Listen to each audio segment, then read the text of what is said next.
Part 2. The Grayling Fae, Chapter 13. Repercussions. Lady Brinley.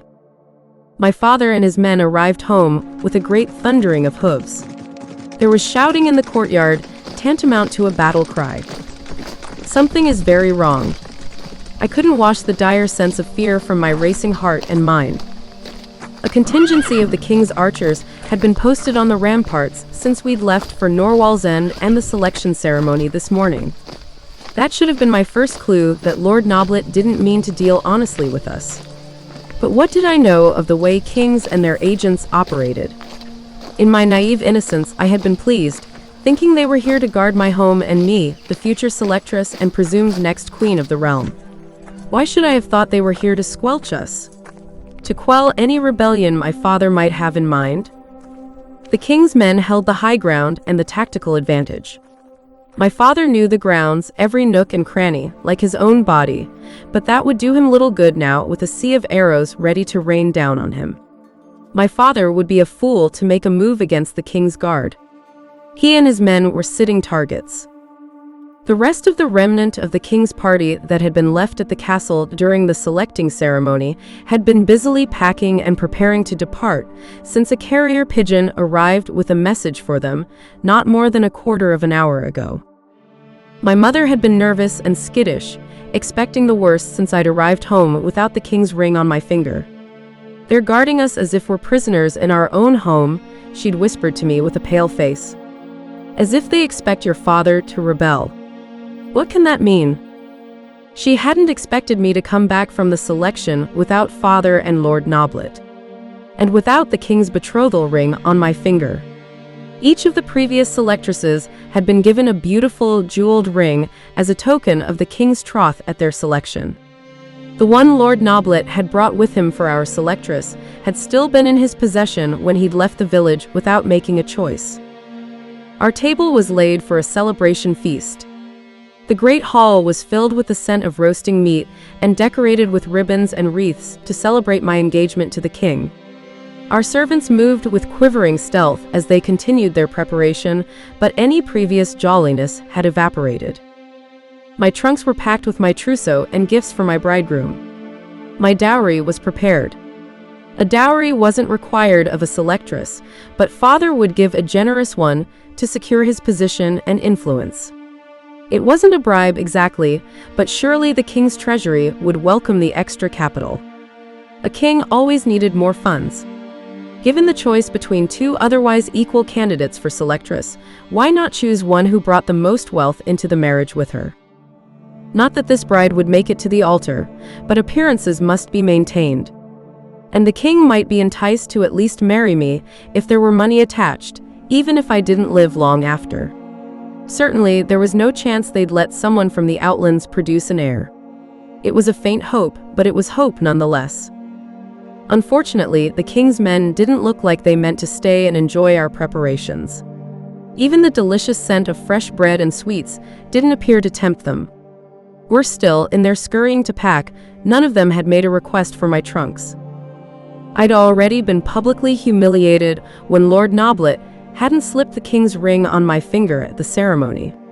When he'd checked his ledger and determined that two young women hadn't been presented and dashed off to inspect them. I was left stinging. I'd been groomed for this job, better than any other young woman in the province. Lord Noblett's excuse of having to obey the law and see every candidate didn't ring true. If he found a suitable selectress here, he was under no obligation to venture any farther into the province than our village in search of one. The rest of the province would simply be out of luck. So why the need to check two peasant girls off his list? Everyone knew Catri and Maisie Jane were no competition for me. Catri had the aging sickness and was an old woman before her time. Maisie had always been plain. They had no dowry, and their mother, may she rest in peace, was odd and aloof. A hermit of sorts. She'd never mingled with the villagers more than she had to. So why did Lord Noblett insist on seeing them? Mother had been wondering the same thing aloud in worried, hushed tones. I waited for father to burst into the castle with my heart pulsing in my ears, with my hands clasped to hide the shaking. If I weren't chosen, father would be furious. From his shouting outside. I assumed my marriage to Lord Arjun would proceed as originally planned. I was still legally betrothed to him. Nothing short of the king selecting me to be his future queen could break it. But now father would see my future as the Duchess as a second-best match. A family union with the Duke, once a way to create a kingdom of our own, could now be father's undoing. Might only succeed in giving the Duke more control over father's earldom. Now that the king had breached the Douve and could move into the province at will, our main defense and father and the Duke's plot were useless. Yes, father's power was threatened. If he didn't have an alliance with the king through me, and an alliance with the Duke no longer meant more power and security, but less, what would he do? What would the Duke do now? He was threatened too, though I didn't know if he knew it yet. In the game of power, never bet on desperate men. As their pawn, where did that leave me? Another thought occurred to me, and if it had occurred to me, I was certain it had to father too. What if the Duke had bribed the king not to take me? What if what he offered was larger than my dowry? What if the Duke was trying to prevent father from getting too much power by preventing me becoming the king's selectress? I doubted the king was worried about offending the Duke of Cashcock by selecting his sons intended for his own. But the Duke would care greatly. Father burst into the great hall with a gust of wind, his hair tousled, his eyes wild. His entire posture and expression were murderous. I'd never seen my father impotent with rage before. I'd never seen him powerless at all, ever. Not even before the Duke. But he seemed diminished before my eyes now. Like a small, rebellious boy who had no chance of succeeding in his mischief. There was a glint in his eyes that made me think he was ready to grab one of the pieces of weaponry from the artistically mounted display of arms on the walls. There were enough for an army surrounding us, some of them relics from the great magic war wielded by his ancestors. Father looked as if he were tempted to grab a spear and run through the nearest of the king's men who rushed past him in their frenzy to leave. Despite my father's murderous stance, the servants seemed unconcerned, as if nothing, not even my father's wrath, could touch them. Father's gaze rose to the walls. His fists clenched. His jaw set. He reached for one of the long spears on either end of the fireplace. As he did, the very swords, daggers, and spears of father's collection began rattling. The weapons arrayed themselves in formation against him. The walls shook their sabers at him. An entire wall of swords pointed their tips toward him as if wielded by invisible soldiers ready to slash him and bleed him out on our stone floors. The usually friendly fire in the grate leapt and cackled and hissed at him. A scream froze in my throat. Mother hugged me close, pressing my head against her shoulder and hushing me as if I were still a child. I'd never seen such black magic before. I'd never seen any magic more than a parlor trick in my life. I was more shocked than afraid, though I was sure fear would come later. If even our own walls had turned against us. Father simply stared at the array of his collection, unbelieving. "Lord Noblett," Mother said in a hushed voice. I wasn't sure whether it was a question or a statement. Did she mean he was the sorcerer behind this rebellion of the walls? He hardly seemed magical to me. Or was she asking where he was? He's taken the foundling girl, Maisie Jane Rose, and headed toward the Douve Dorka with her. Mother stared at him dumbly. Father ran his hand through his hair, standing it on end so that he looked even more like a madman. "Don't stare at me as if you don't understand what I'm saying, woman. He's made her selectress." Mother's eyes went wide. The last of the color drained from her face. I was almost too stunned to feel. I went cold to my core. On one level, I should have been grateful that I wasn't the one going to my death in royal circle. But the slight done to father and our family. One of the soldiers carried Lord Noblett's trunk past us through the hall and to a waiting carriage in the courtyard. Father took a step after him. A battle axe swung down in front of him, blocking his way and issuing a warning that next time it would embed itself in Father's skull rather than simply block his path. I had to hand it to Father. He didn't show any signs of fear, even though the air rippled and vibrated with the current of magic.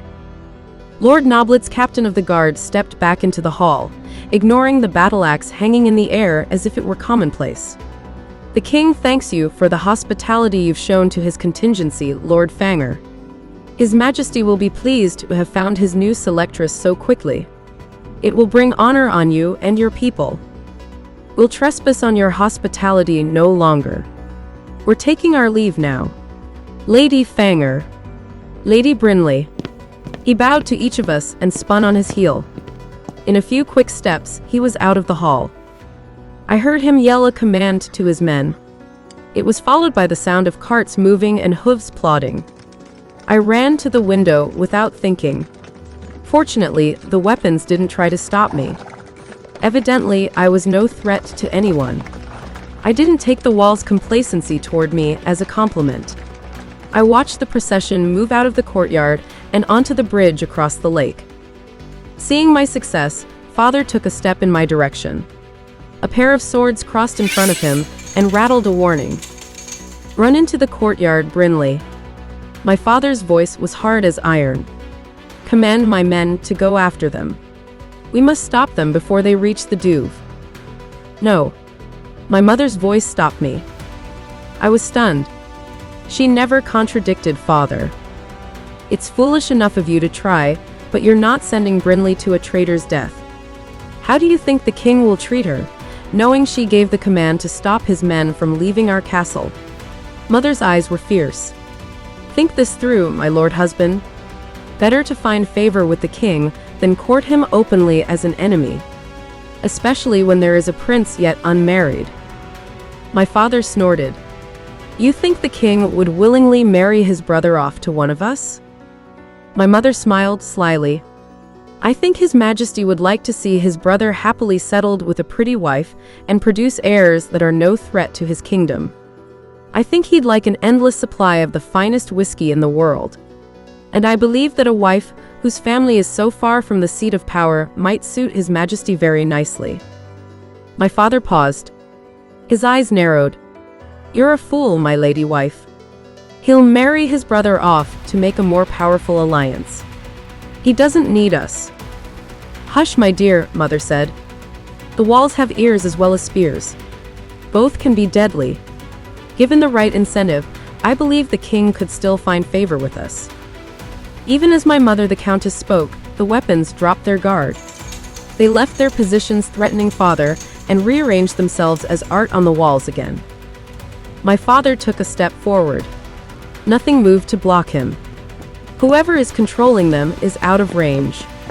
He sprinted across the hall and into the courtyard, calling for his men.